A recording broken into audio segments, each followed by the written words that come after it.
Top state Republicans today said active Minnesota military members should be allowed to carry weapons in public without a permit. That proposal comes in the wake of a mass shooting in Chattanooga this month at a military recruiting station.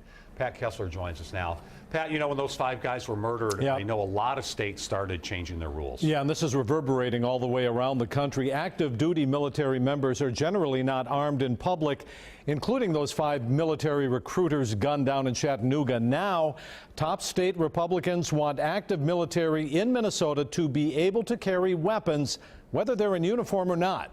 The terror attack in Chattanooga revealed a common but little noticed military practice. Active duty military are rarely armed in public, and top Minnesota state lawmakers are trying to change that. Today, they are a target. State Senator Paul Gazelka represents Minnesota's largest National Guard training facility at Camp Ripley.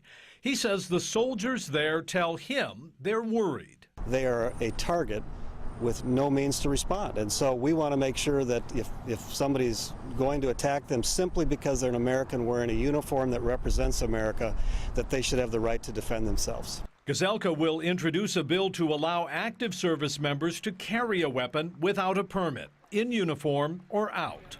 Minnesota requires legal gun owners to get a background check and take a training class before getting a permit to carry in public.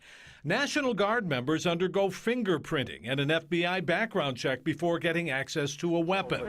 But gun safety advocates say soldiers should not be exempt from civilian permit requirements. They should be able to get permits to carry, but they should have to pass a background check to show that they aren't subject to a domestic violence restraining order and they are not prohibited from owning a gun for another reason, like mental illness.